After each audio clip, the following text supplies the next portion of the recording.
we looked at war today. We looked at war from the past as well. Like 50 years ago was Vietnam. So we look at the past as well as the present to help create the future. And we'll look at the advancements that were made in those 50 years up to today, and we'll try and project how much advancements will be made, in the future. What surprised you when you look at the technology and the future when it comes to technology and what that opened up for you guys from gameplay?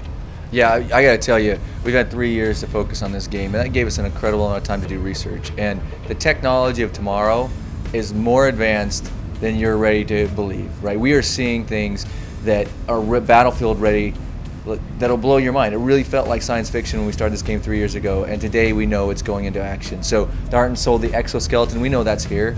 We know that directed energy and augmented reality and smart grenades and all the things you're seeing in the game. And so really, Call of Duty Advanced Warfare is about being grounded. And what's great for us is now that it's really grounded in research, it opens up a whole new way for us to play the game. It's innovation everywhere, really, from the way you play and your player mechanics to all kinds of new techs and toys, all about the advanced soldier. Can you talk a little about some specifics about the Exoskeleton and the technology and how that changes the experience people are familiar with Call of Duty?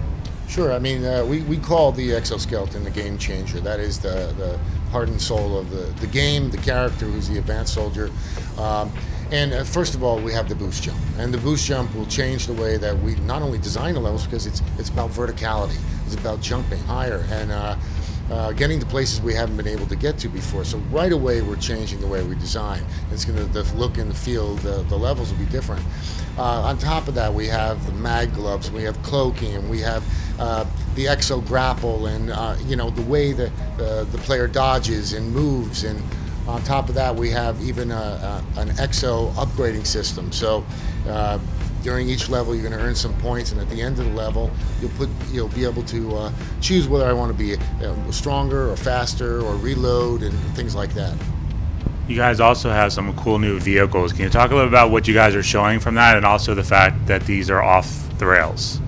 Yeah, the advanced soldier and new technologies and future vehicles is really great for us. And the connection between the player and his vehicle through the exo and augmented reality means these vehicles are smarter, they're faster, they allow you to be a better soldier. And so you can take some really incredible ideas like the hover bike, the hover tank, and the Warthog, and really put the player in the tier 1 sort of advanced soldier of tomorrow, driving these incredible machines. And that means everything from being able to have more freedom to great new weapons like directed energy weapons, like a railgun, things you've never seen in Call of Duty before. Directed energy weapons are something that's really interesting. Can you talk about where it is today and how you've extrapolated from that?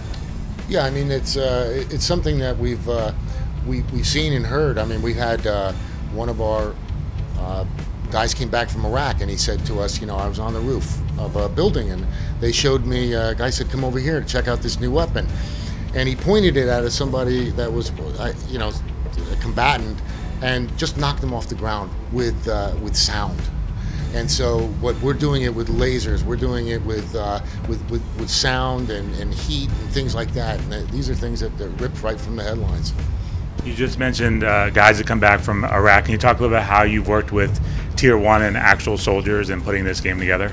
Yeah, it's been really remarkable. I mean, with 40 million fans around the world, many of them are straight from the military themselves, some of them still active, and they want their sort of careers as military to be represented accurately, and so they come in wanting to help. And we've been able to work with operators from the Navy SEALs and Team 6. We've been working with one of the commanders of Delta, from retired people all over the industry to people from Department of Defense. I mean, it's really been great, and that helps root the game in real believable sort of Call of Duty fiction. And that means everything from understanding where the technology is going to getting the dialogue right to just understanding military tactics of tomorrow.